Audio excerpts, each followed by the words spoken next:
Christian faith teaches us is that we're not just these like organisms that are kind of cast out in this meaningless universe that are having to find our way and our meaning.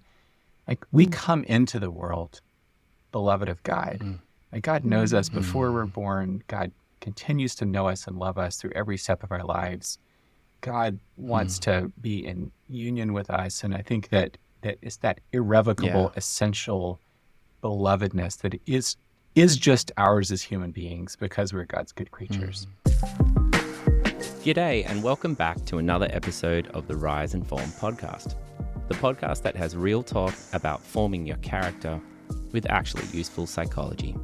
We're an unlikely duo of an American psychologist and an Aussie psychologist who both love theology and the science of change. So grab a chair and a hot cup of coffee and open your heart and mind to the conversation. Please follow us on Instagram and Spotify or Apple. That way you can find us easy and know when we post our next episode. Now on to the show. How you doing, Andrea? How are you today? Good. You are pumped and ready. I want to know. Tell me. Well, I look red because I was in a bridal party this weekend and my brother-in-law got married. Yeah, that's right. Yeah, yes. In Santa Cruz, which was lovely, cool town. I've never been there before. But I was standing in direct sun and I was just and I was like, I'm just going to take one for the team here. And I was like sweating and I know I was getting burned. Goodness. And then the next morning I woke up and I was like, wow. Oh my goodness. Does it hurt? It doesn't hurt. No, Okay. Yeah, it wasn't that bad. But, I'm Scottish blood, but so I just go red. I just, I don't tan. Lighting on today, that might help with that. Yeah, it'll brighten up the red. No, I'm just kidding. You don't look that red, so Thank you. I didn't notice until you said it, but Good. Not as red as always, as red as usual. Yeah, right. Your usual red. Well, let me introduce our guest today. I'm really excited about this. We have a guy called Dr. Warren Kinghorn here. He is the Associate Research Professor of Psychiatry at Duke University Medical Center, and he's the Associate Professor of Psychiatry and Pastoral and Moral Theology at Duke Divinity School. That's a mouthful, but yes. Ooh. In the presence of greatness. Serious presence of greatness. Someone who's done a lot more thinking than us on the intersection of theology and mental health. So I'm really pumped just to riff with him, today. I don't really know what we're going to be talking about. We've got our usual questions, but we'll kind of just see what happens. So he explores how Christian theology can inform and shape the care of individuals with mental health challenges. Yeah, so he wrote this book called Wayfaring, and he draws on some ideas of Thomas Aquinas. So I think maybe we'll get into that a little bit today, but super pumped just to meet him and see what happens. But we're just so honored to have you here, Warren. Thank you for spending time with us and taking time out of your day to meet with us. And let's just get into it. Yeah, thank you all so much for having me today. I really appreciate it. Definitely. Well, I just want to ask you, you wrote a book called Wayfaring. And I just want to know if you can give us kind of a definition, give our listeners a definition of wayfaring before we actually jump into that first question. Yeah, wayfaring broadly means, what does it mean to understand our lives as a journey that started somewhere and is going somewhere, and to see ourselves as wayfarers or journeyers or pilgrims on that journey? And I find that that's such a helpful way to think about mental health care, but it's also a helpful way to think about spiritual formation. It's also just a helpful way to think about being a human or a friend or a caregiver. So broadly, that's what I mean by wayfaring. So with that concept in mind, then I'll throw this question out to you. Yeah. Of what was a formative experience or moment in your life, and we'll all answer this, but for you first, Warren, of where you were literally wayfaring. Yeah, I remember I grew up in upstate South Carolina and went to college in South Carolina as well. And then the first major geographic move I made in my life was to go to medical school in Boston. And I had all kinds of preconceptions about what the Northeast was like and what Boston was like. And I got there and I thought, how am I going to adjust to this culture? Can I even speak the language up here? And it was a little bit disorienting at first. It seemed to me like a big city. I had to get used to some new ways of being. But I also began to realize that pretty quickly it began to feel like home. Like I found friends. I was invited into the homes of others, and so that helped me to feel at home there.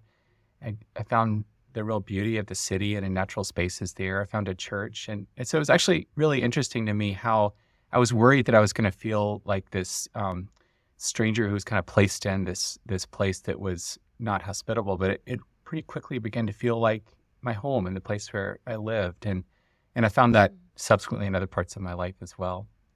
Love that. I love that journey of to this new place, to this new school, to this like a Yeah. lot of newness, and you're just figuring it out as you go. Yeah. Yeah. I can relate to that. Like, yeah, I'm thinking the same sort of thing as you, Warren, where I have a picture of my airport, 2017, I think, and I'm there with my dog in a crate and my suitcase and saying bye to my sister and husband and niece and nephew, and about to move my life to America. And same sort of thing, like, what's this going to be like? And, kind of quickly realizing people are people, wherever you go, and I'm going to have to do some adjusting. And, that there are a lot of differences, and it's a stressful thing to move anywhere, right? Across the state, across the city, across but yeah, same sort of thing. And it was quite a journey, this of self-discovery. And I can imagine for you, did you say North Carolina to Boston? South Carolina initially. Oh, South Carolina. I live in North Carolina Yeah. now. But yeah, it was actually a really lovely experience to realize that I can be in this place that I've always thought of as a long way away and cold and different. And I can grow to love it as my home and have people there love me and feel like I'm part of a community. And that was really encouraging to me. I learned a lot about myself and about others in that experience. Yeah, that kind of mine's is another moving one. But so I'm from Los Angeles, and the Los Angeles was like the center of my world, and it was like everything was connected to how far am I from Los Angeles. So I think in my mind for a long time I wasn't really thinking of it as a journey. It was always just like I have my endpoints and I just always come back. And then going to college stretched that for me. I went to college on the East Coast in Washington, D.C., and then coming to Oregon has definitely stretched that probably the most. Of like you said, like I can find home wherever I go, and like having a piece of that. And as much as, I do identify as a SoCal girl, I identify as, someone that comes from Los Angeles. I feel more flexible. I don't, it's not my center anymore. My center has moved with me. You're pretty cool. Oregonian now, Andrea. I don't know if I'm that close. I don't know if I'm ready to fully claim it yet. See, this is part of my journey. That's why I said it. It's so not true. No, I know. It's big, isn't it? That those sorts of like identifying as something, and like I'm not American yet, and I will be, but my whole family is. My kids and my wife are, and so I love that we're talking about this, Warren, today. And actually, I just remember that a client told me something just in passing the other day, which was they were trying to take it easy on themselves, and they said that it was their first time here. And what they meant by that is their first time on this world. It's their first time in this situation. It's their first time being in this spot right as they are. And I thought, wow, that's so gentle. I really liked that idea. I love that. As a parent, I mean, I'm about to send my oldest child off to college, and my wife and I have looked at each other, I don't know, 1,000,000 times in the last 18 years. And we've thought, like, we don't know what to do. We've never done this before. This is like a totally new phase in space for us. And yet that's kind of life. You sort of take one step into something you've never done before. And you become someone who's done it. And it's like, okay, like I can learn this way. Absolutely. You've discussed this at length in your book and in articles on podcasts. And so I know this is a big subject to bring up. And And so let's just try to somehow unpack this idea. And so we really just want to ask you, with all of your work and research and experience, and I know you teach psychiatry at Duke, and so I'm guessing this comes up a lot too, but just really what mental health is. When we say mental health, what are we actually saying? Yeah, it's a great question. And you'd actually think that it would come up all the time for someone who teaches in a medical school. But one of the curious things is that, and I speak as a psychiatrist, you all have different kind of training and mental health disciplines, and I'd love to hear your own experiences. But in my experience, we almost never talked about mental health as such in my training. Matter of fact, I'd gone through 4 years of medical school in Boston, and then almost 3 years of residency in psychiatry here at Duke before anyone had ever, in any formal teaching context, ever said to me, like, what define mental health, or what is mental health, or even what is health. And I just think that's so interesting, because I was a physician by that point. I was treating patients. I knew a lot about illness and mental illness, but we hadn't actually focused on what is mental health. And I think I think there's some reasons for that, because we can kind of agree in a pluralistic medical world about basically like what the nature of illness is. But when you start to talk about what does it mean to live a healthy life, what does it mean to live well, there's all these questions about, like, what does it mean to live a well-lived human life? And it brings up all these kind of personal and cultural and ethical moral questions that we don't necessarily like to talk about in medicine and psychiatry. So here's what I think, and I write about this some in the book. A couple of things maybe that mental health is not. Mental health is not just feeling great and fantastic and happy all the time.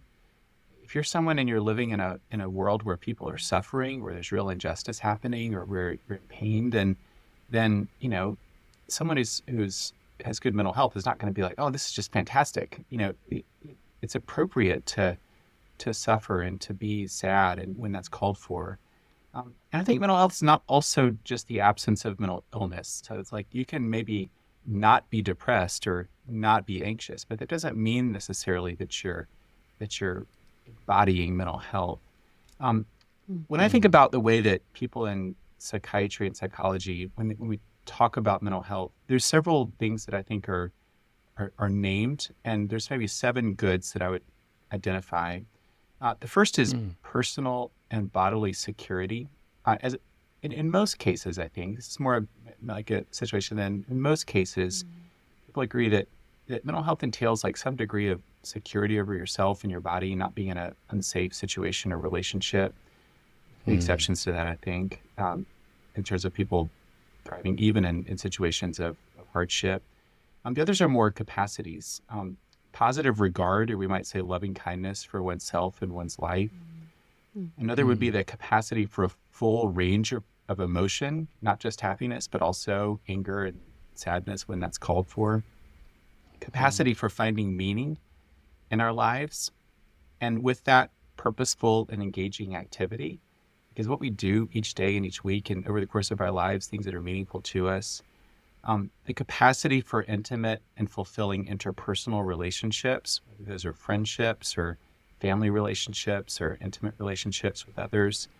And then last, the ability to respond flexibly and creatively to challenges that arise. So if I had to boil all that down, I'd say maybe it's mental health is loving kindness and meaning making and creative problem solving, all of which usually require some degree of security. I think, though, there's a little bit of a challenge to this for Christians. There's a little bit of an asterisk to this for Christians, in that Christian faith teaches us that if we pursue any of these, all of these things are great. They're things that I hope for myself, that I hope for my children, that I hope for you all, and for everyone who's listening. But if we pursue any of these as if they're the highest end of our lives, that they're the thing that's to be pursued above all else, then they end up being unfulfilling. And just a couple of weeks ago, I was reading through the Gospel of Luke, and I was really kind of struck by Jesus in Luke 6, in Luke's version of the Sermon on the Mount, the Sermon on the Plain, when Jesus says to the people that are gathered, like this is Luke 6, 24 to 26, Woe to you who are rich, for you have received your consolation. Woe to you who are full now, for you will be hungry. Woe to you who are laughing now, for you'll mourn and weep.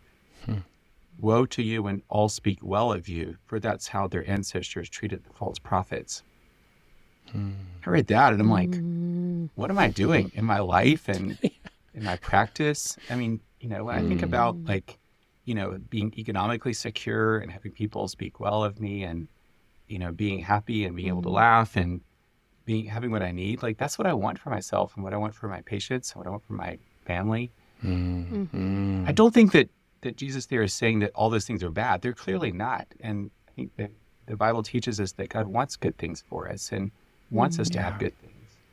But I think there is a warning, though, that if we pursue any of those things as if they're like the thing that our lives are for, then we're going to miss out. It's actually the path to anxiety because we feel like we have to just keep on pursuing those things. And it's the path to, in some ways, missing out on the kingdom of God. And I think that Christian faith teaches us that, yes, all these things are good. We want to pursue mental health, but we don't want to pursue it as if it's our highest end, because all those things will wither and disappoint us if they're the thing that we aim for in our lives. Yeah. Wow, Warren, thank you for defining that. And I'm just hearing the voices in my own life, but also in clients of when I ask the question, when were you most at peace with yourself or with your life? I hear it so much that it was when they had nothing, when I wasn't protecting everything I own, when I wasn't pursuing that career. It was almost in a time when I was least protected and I had to just rely on God. The anxiety wasn't there, it was, I got nothing to lose. Yeah, it's so striking. I mean, later in the Gospel of Luke, I'm not going to be able to quote it verbatim, but you have the parable of the rich man in the barns, the man who's saying like, I have all that I need, I got it made, I'm going to build more barns and, be happy in my old age. And just as the parable, and that Jesus says that very night, the man, that God came to the man and said, this very night your soul is being demanded of you. And so there's this warning about accumulating things. It's interesting because right after that, in the gospel, Jesus starts about, do not be anxious for your life, what you'll wear, or your body, what you'll eat. For your life is more important than food, and the body than clothes. It's right from this like parable of this man who tried to accumulate everything that he needed and thought he had it made, to like talking about like the birds of the air and the lilies of the field, and they have what they need. And man, all that's challenging to me as an American Christian, as a white American Christian. All that's like really challenging to me.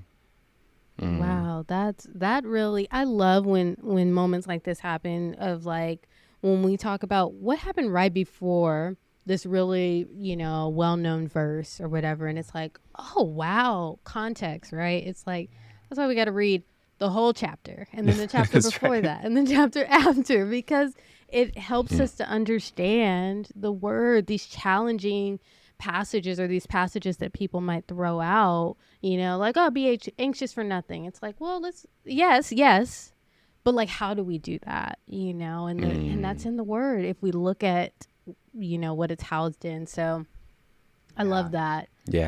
Context. I think so often we read the Bible when it says be anxious for nothing, and people that are anxious are like, oh man, I've got to stop being anxious because it's like a sin to be anxious, and it can be a real trap, and I think it's also important, like if you read the Psalms, like there's plenty of people in the Psalms. The psalmist is faithful, and the psalmist is saying like, help me, oh God, for the waters are coming up to my neck. And there's nothing wrong with things, with fear when fear is called for. I think when Jesus talks about being anxious for nothing, it's not like a command that's meant to shame people, as if like, if you're feeling anxious right now, you should feel bad about yourself, because it's always with the invitation. Like, what does it mean right now to practice trusting God to hold you and to support you? So like, the disciples found themselves like on the boat, in the ship with the storm, and they're afraid, and Jesus calms the storm, and And he says, do not be afraid, for I am. It's a statement of his divinity that I am God. I'm the master of all of this. Right now, I'm going to give you an opportunity to practice trusting me to hold you in this situation. And I think if we frame that command less as a kind of shaming command, like, don't be anxious, like, stop being anxious. Yes. But as a positive invitation of like, what does it mean right now what invitation do I have to practice trusting God to hold me in this really hard situation right now? That's not like a simple answer, but I think it's a path forward, I think, that might be helpful. Yeah, it's a different, and I think this is a lot of why we started Rise and Form, is a lot of it is a different mindset you have to have going into things. It's not, our success is not about what can I do for myself or how can I push harder. Like, there's plenty of hard workers out there, but when we're talking about forming into Christ, it's about, so how do you allow Christ in? How do you allow the Holy Spirit to speak to you? Like, how do you do that? And what's the mindset you have to to get out of these stuck places? Not what do you need to do, but who do you need to be looking at? Yeah, that's it. I love that. And I know you talk a lot about this in your book, and when you talk about Thomas Aquinas and, lessons we can learn from him on having a different mindset and getting unstuck and hopeful and, love to hear your thoughts on that or just anything. Sure. Yeah. related to that. Well, you mentioned Thomas Aquinas, and I just think, like, why he was a philosopher and a theologian in the 13th century who lived and taught in France and Italy. And why would anybody who cares about mental health in our time think about him? He lived like 750, 800 years ago. I think there's a few reasons, at least for me, why he was really compelling, and I write about him in the book. I think one is that he has this really amazing personal story. He was a son of a very wealthy family who had a lot of means. He wasn't the firstborn, so he wasn't going to inherit everything in that time, but his family wanted him to go to a monastery, which is the kind of thing you would do if you were a well-born, second child. And he rebelled, and he ended up joining this like traveling band of itinerant preachers who were like taking alms and traveling across cities in Europe, preaching the gospel. And there's we now know them as the Dominican order because they were founded by St. Dominic. But he was kind of radical for his time, and because he spent a lot of his life like walking across Europe, and Europe at that time there was a lot of focus on pilgrimages, and so he began to have this view of like human life as a kind of journey, as a kind of pilgrimage, and that's where that image of Wayfarer comes in, because for Aquinas said, well, who are human beings? Well, we're good creatures of God, whom God loves, and God has made us in God's image, and we're loved and known by God. But it's not just that we come from God, like we're on the way to God also, that God is providing the means through grace and through the sacraments and through the virtues to draw us back into God's life. So he had this vision of human life as the journey of a wayfarer from God as our creator and our source, to God as our end and our goal and our joy. And so our lives are kind of a journey from God to God. And he had this amazing vision of human life as like culminating in the vision of God and union with God, which we'll know only perfectly in the life to come, but which we can kind of anticipate in the presence as we experience beauty and truth and feel ourselves drawn into God's life. And it's that kind of beauty of being just drawn into the life of a good and loving God and held in the life of God that Aquinas gives to us and Christian faith gives to us. And so that's what I think there's so much of that matters for how we think about mental health and mental illness in our time. Yeah. Wow. Absolutely. Yeah. So that's like thinking of it as like where am I journeying? Like, who am I journeying to? Who am I journeying with? Who am I journeying with? Yeah. And like having that mindset and the things that we go through can be in some ways like open us up to be transformed. When we're not thinking about. Yeah. Yeah. Go ahead. Yeah. I'm saying, instead of thinking like, what's wrong with me? or other people saying like, what's wrong with Yes. you? And Yeah. how am I broken? And how do I need Yes. to be fixed? Yeah. Which is fundamentally the image of a machine, as if we're like, Mm. cars that break down and need to be taken to a mechanic for fixing. That's not who human beings are. Like, of course our bodies are Wow. material and our bodies can malfunction in different ways. But when we think about our lives, like, we're not machines. We're wayfarers. We're creatures who are on a journey. And so the question is not like, what's wrong with me, but rather like, where am I right now? And what challenges am I facing right now? Where do I want to go? And who am I with? And where do I find myself? Wow. And I think it's also important to note that, like, I had a friend one time who told me that, this friend lives with bipolar disorder, and she told me, she's like, when I'm in the middle of a mixed state or a depression, like, my life doesn't feel like a journey at all. It just feels like kind of a place where there's no direction at all. My life, she said, my life feels like shards of glass that have like fallen on the floor. And I think Wow. that also is like where we find ourselves sometimes. We don't always like see ourselves as like pilgrims on a journey, know where we're going. Sometimes we find ourselves in a wilderness. And there's a theologian named Jessica Koblenz who has a beautiful book on depression as a wilderness experience. Like, Hagar found herself in the wilderness, and that people of Israel found themselves in the wilderness. And so the wilderness is also, I think, part of the journey. And we don't have to like shame ourselves if we like don't know necessarily how to get to where we're going, because sometimes that's when we need other people to come alongside us and say, hey, I see you, I'm with you, I want to help you, I want to walk with you, I'm going to attend you and not let you go. That's so hopeful and sort of holding. And I think just with what we talk about here, sometimes I think we forget that we're encouraging people to look up, right, and look forward to and do their best to see who they really are and who's really holding them. And like you're saying, like, you're really on a journey, but there's also times where you can't do that, where you just need someone to hold you and know that you're not alone in that wilderness experience. You feel alone. You absolutely feel alone. And sometimes maybe rise and form, we can't go all the way there to that place, right, of, well, what do we do about that, right, when we're in those experiences? And I think that's where the other thing comes in, which is have community around you. That's why we need each other. We need community. There was a old book by Andrew Solomon called The Noonday Demon about depression. Came out maybe 20 or 25 years ago, but there's this anecdote in that book that I've never forgotten. He was talking about a friend of his who was Christian, and this friend said, when I was depressed, it felt like my endoskeleton had melted away. Like, I just couldn't, I didn't have any skeleton.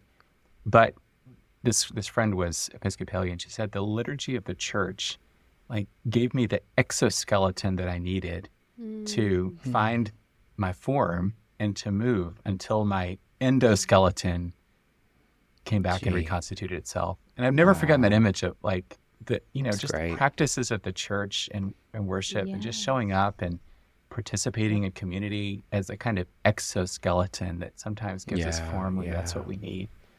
Wow, that's like a soapbox. I feel like I often get on the soapbox of like community in church. Like, and I think that we can become complacent at church, we, including myself, and just go and just, all right, got my word, and then I'm gonna go. But like, what if we saw it as a community, and how can I serve someone else here? How can I see someone else here? How can I smile at someone else here? Like, just like what if this is the one moment where we can, all be together and fortify each other before we go out, back out into our daily lives, and I feel like we can just do so much more, including myself. I'm not perfect in this, but me too. The power of community. And the statistics in the U.S. tell us that at any given time, about 5 to 7% of American adults are currently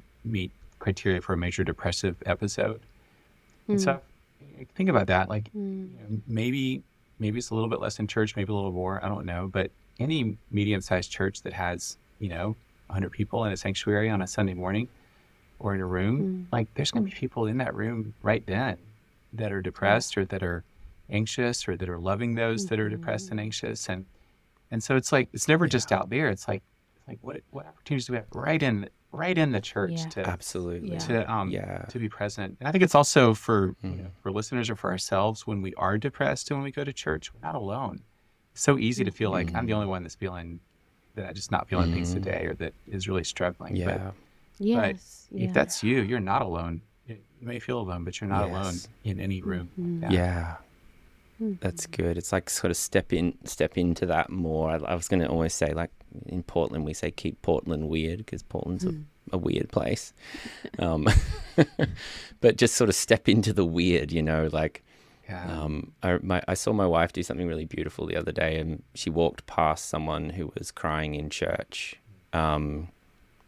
just at the end of the service, and said, "Hey, you all right?" And she was about the same age, and so they just sort of started talking, and she was like, "Something really significantly bad has just happened in my life," and just started sharing it, and she was amazed that someone asked her, like, "Are you okay?" And that was at church, like that's kind of the place you think you'd be asked. But she was like, it was just kind of just a little impression she had to just sort of say, "Are you okay? Like, what's going on?" And she obviously wasn't okay, and those sort of like, they feel like almost social faux pas. Like you don't do that, like take that risk to ask someone to coffee. It's like, are they going to say yes? Or you have to almost break some rules sometimes, cultural norms to. I think depending on relationship with a person, I think, you don't have to know someone that well to say, "Hey, I want to give you freedom. If you don't want to tell me anything, that's completely fine." But at the same time, I was noticing that, maybe it looked upset or troubled, and I just wanted to say, I just wanted to just tell you, first of all, that I noticed that I'm thinking about you, and if it would ever be helpful to talk, I would love to do so, or to get coffee or something like that. That's a gentle way for people to, because it's that's good. It's important if you're struggling, even if people are trying to hold it in. It means a lot if somebody's like, "I just want you to know that I just see you and I notice this," and that's important. And I'm the same way. Listen, I get busy and I'm kind of running off and not focusing on that kind of thing. And I think it's invitations to all of us, I think. Yeah. Who doesn't want to be asked that? Probably sometimes some people don't want to be asked that, but that sounds very like I can remember the times people have done that, just stopped and checked in. And it's an invitation. Like if you ask it as an invitation, they can choose if they want to share or that's not. Right. Yeah, that's right. And I will tell you, like, the power of being seen. I mean, we know as humans, but like even today, I felt seen by someone, and it really touched me. And it was like something just like a fleeting thing, and it was like, oh my gosh, you saw me, and it was like really deeply touched me, And so it's just. It's powerful, even if it's that small. That's right. We all need that as humans, even if we don't think we do, or even if we get so busy we're not attending to ourselves. Like, we all need to be seen and known and loved and connected. That's a basic human need. People feel that in different ways.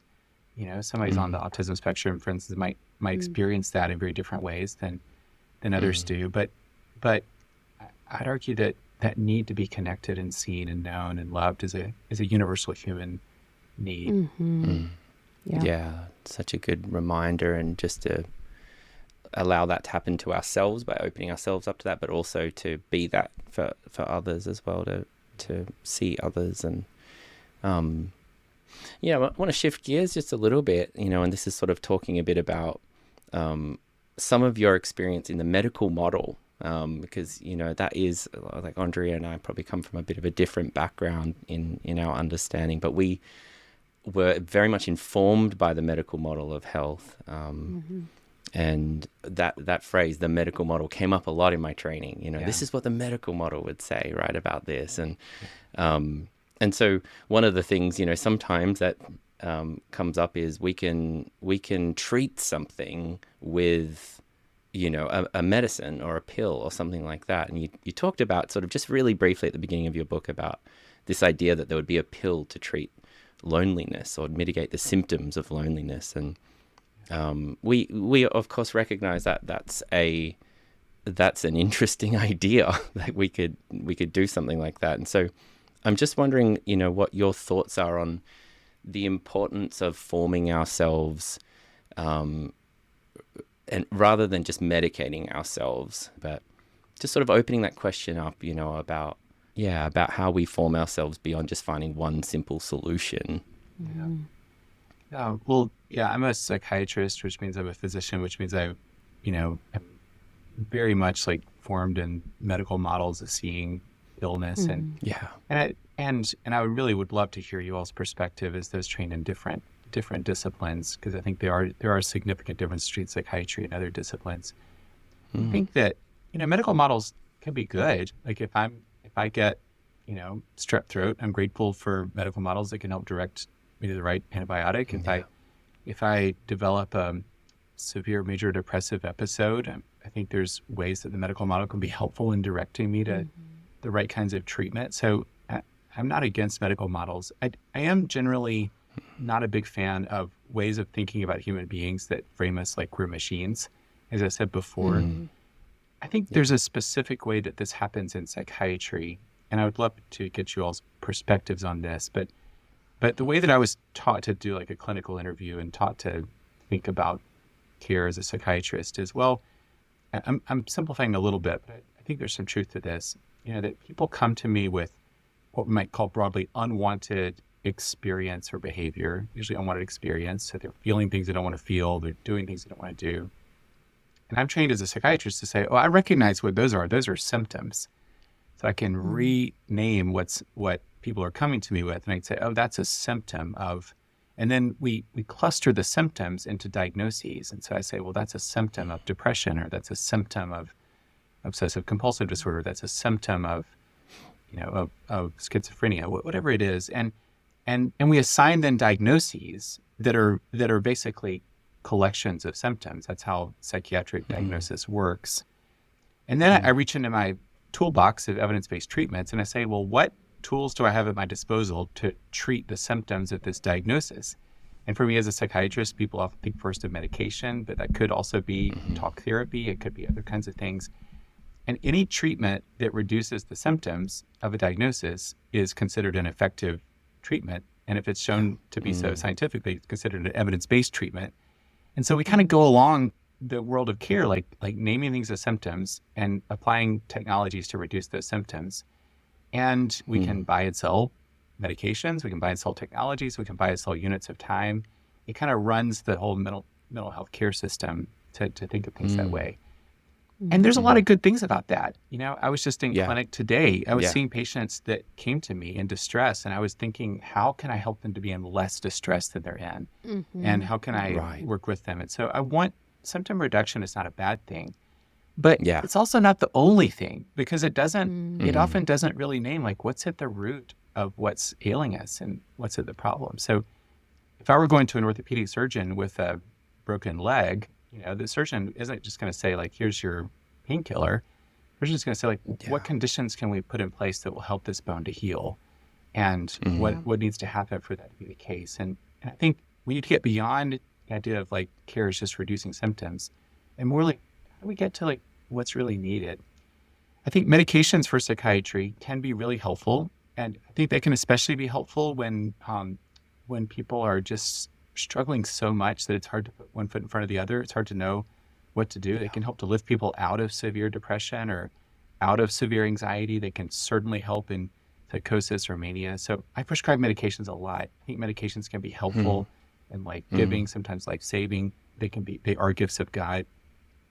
Most of the time, they focus on symptoms. So they help to reduce symptoms, but they don't usually get to the underlying core of the challenges that lead people to be anxious or depressed. And so we have to get beyond that idea of medications as reducing symptoms to the broader question of like, what is our invitation to figure out like what's driving our experience?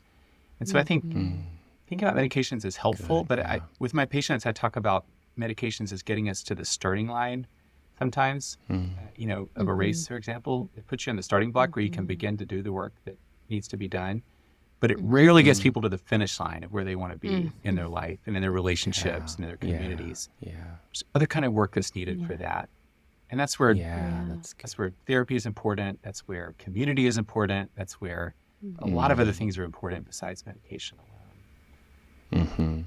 Would also say if any listeners are at the point where they're like really struggling and like wondering, is it time to take a medication because other things haven't been working? I would say don't allow yourself to just keep thinking in your own mind about that. Like seek the help of someone else. And if that someone else recommends a medication, it might be a good time to start a medication. So I don't mean to discourage medication taking as much as to say there's a place for it. And how do we keep it in its right place? Yeah, I've told clients, and I've seen medication do wonders. That starting line, I mean, yes, I've seen that where it's like, okay, and I've had clients before say like, oh, I feel like this makes me weak, and I have to take I'm like, no, it's just getting you the bump so you can do the work. This isn't the work. This is just getting you to that threshold where you can do the work. And if anybody's at the threshold you're at, it's going to be hard. It's not fair at that point, But I've also encouraged clients too, is like, just talk to a psychiatrist. You don't even have to take the medication. Just go talk, get education about the medicine. Because I think many times people get scared and then they don't continue. They don't even ask questions. And I'm like, go ask questions, figure it out, like kind of like what you're saying, Warren. Yeah. And as a psychiatrist, I always want to get away from the idea that like my professional role is to find the right medication. Because that's actually not true. I think my professional role is to help understand what's going on and to work with a person collaboratively to understand what's going on. And then to think like back to the image of the journey, like what's needed right now for the journey that this person's on. Oh, that's good. And it might be a medication. It often is a medication, but it also might be therapy. It might be to get out of an abusive relationship. It might be to, to move neighborhoods. There's a lot of other things that are needed sometimes. And so I actually kind of take some pride when I see a patient and I don't prescribe medication because that's not what's needed right now. There's other things that are needed. Yeah, that's, I mean, I love that you're out there teaching that, Warren. Thank you for that. Because I know that, that's the heart, right? That's of probably anyone that's trying to help people is like, what's going to help you? What's going to be the best thing for you right now? And we on the psychology therapy side refer to prescribers all the time. That's part of it. I also refer people to the gym and refer people to go for walks or refer people to ask for hugs or, like other forms of medication, right, as well. Like, they can be as therapeutic and beneficial too, but I think it's that key question, like what's needed right now, and is what I'm doing, is it addressing what's at the core of what's happening.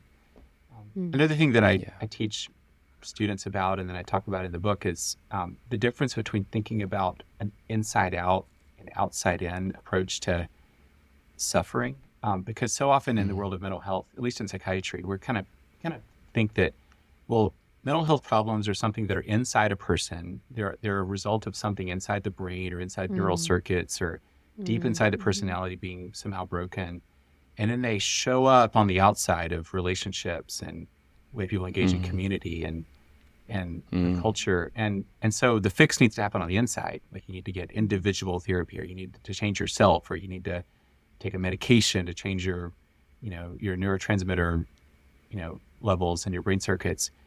But I think just as easily, like what if the site of the problem is not primarily something that's like inside someone's brain circuits, but what if it's in relationships, or what if it's in a community that isn't healthy, or in a culture that isn't healthy, as our culture is not healthy.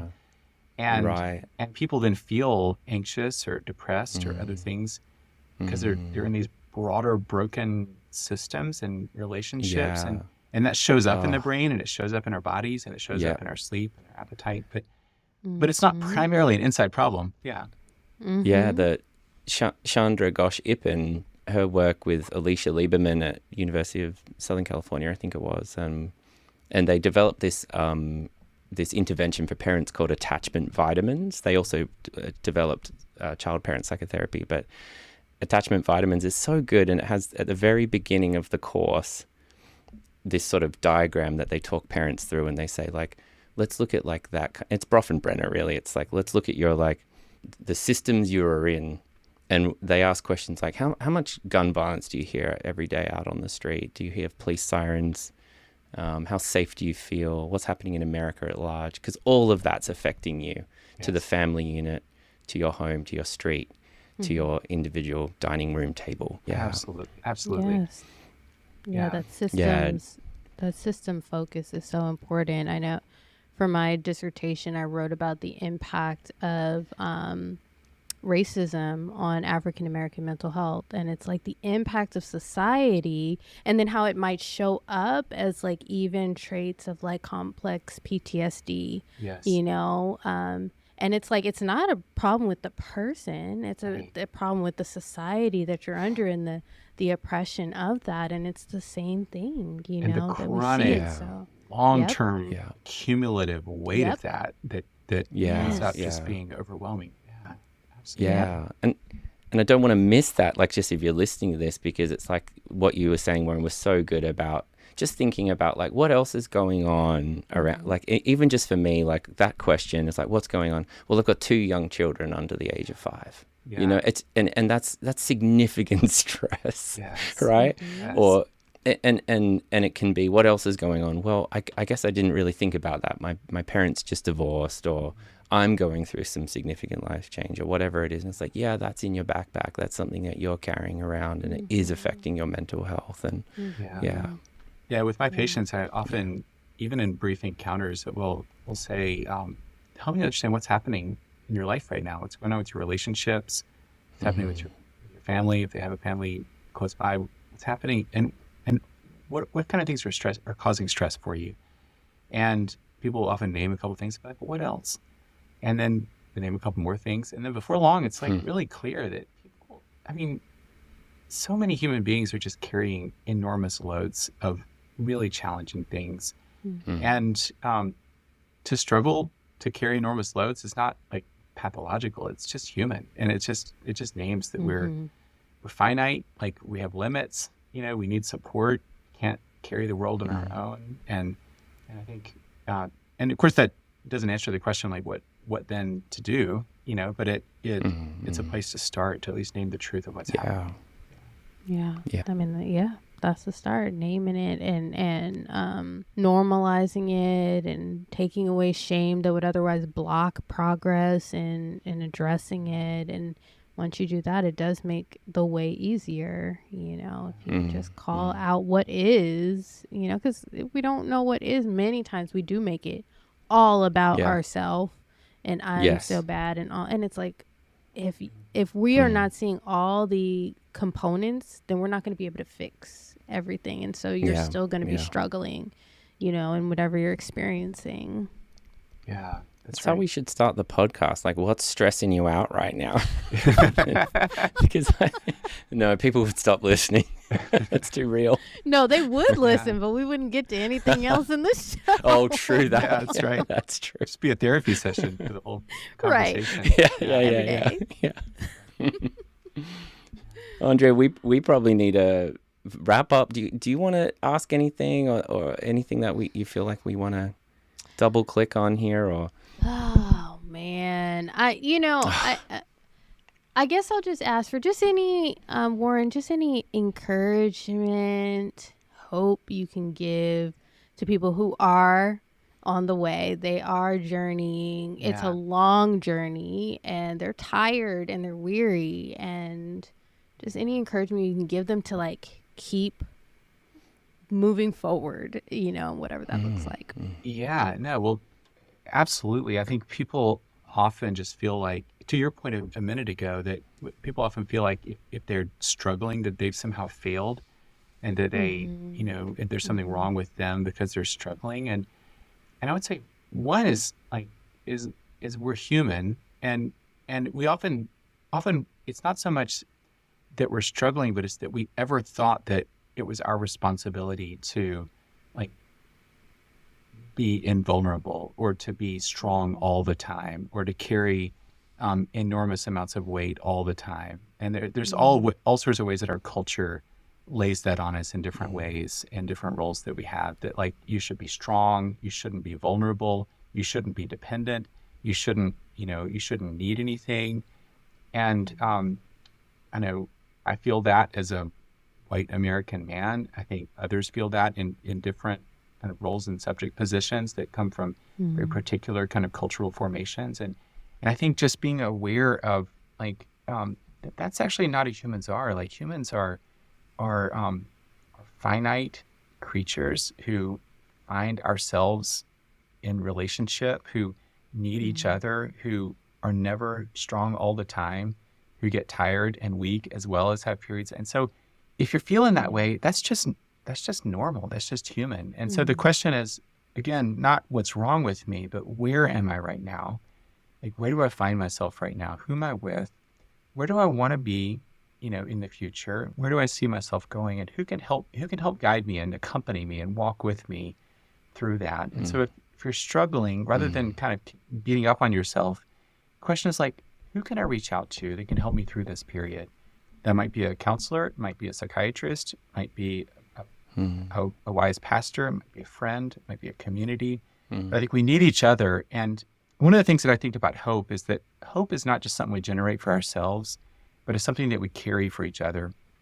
And so when someone is depressed or they're anxious and they don't see the way forward because they're just like, overwhelmed, then I think it's such a gift that we can say, like, I hope for you. And it's not that we're saying like, I wish somehow that you'll get better, but we can like do the work of hoping for each other. We can carry hope for each other when we're unable to hope for ourselves. So a community can say to you, like, true. You may not be able to hope for yourself right now. You may not know where you are. It may feel like a wilderness. You may feel all sorts of self-doubt, but there is hope for you. And we're going to walk with you and see you to a better place. We're not going to let you go. We're going to accompany you because that's who you are and because you're loved. And I think I think one of the things also that, and I'll maybe finish with this, that Christian faith teaches us is that we're not just these like organisms that are kind of cast out in this meaningless universe that are having to find our way and our meaning. Like, we come into the world beloved of God. Like, God knows us before we're born. God continues to know us and love us through every step of our lives. God wants to be in union with us. And I think that it's that irrevocable, essential belovedness that is just ours as human beings because we're God's good creatures. Yeah, it's so good to be reminded of just that we're beloved by God. And thank you, Warren, just for finishing on that note as well. It's such a encouraging reminder. And I know you're doing a lot of science and, at Duke and psychiatry, but at the same time, you're such a voice to America and the rest of the world on what it really is to be a Christian, and also holistic, and have such a broad view of what it really is to walk towards healing, and just your rational thought. I just appreciate it so much, the way that you've applied that thinking and heart to your work. I'm grateful to you all as well. Thank you for your gentleness, and thanks for your invitation to me and to others to think about these things, and the way that you care. It's really evident. I love this podcast. Thank you. Same to you. Thank you for sharing the grace and compassion that you have for those, and just, that was very palpable in this today. So thank you. Yeah. So Wayfaring, a Christian approach to mental health care. It's on Amazon. Is there anything else, like, do you have any other things you would like us to point people towards, or? Yeah. Well, I think beyond the book itself, we have a series of formation programs at Duke in our Theology, Medicine, and Culture initiative that anyone can easily look us up online. But if there are mental health clinicians out there, or broader medical practitioners or people involved in healthcare that want to study with other Christians that are thinking about these questions, we have several programs that we have, both residential and also distance hybrid programs that are available to people. And if anybody wants to be in conversation about that, I would really welcome it. That's wonderful. Yeah, let's do it, Andrea. That sounds Yes. Go back I'm- to school. That's right. That's right. Yeah. No, but that sounds lovely. All right. Well, thank you so much, Warren. I'll pause on that. Thank you all so much. Thanks for listening to the show, everyone. Make sure you like us on Instagram. No, you don't like us on Instagram. Everyone, you know what we're you saying. should like us on Instagram and follow us. Follow us on You should go Instagram. above and beyond. Follow us on Spotify or Apple, and tell your friends. Share our content.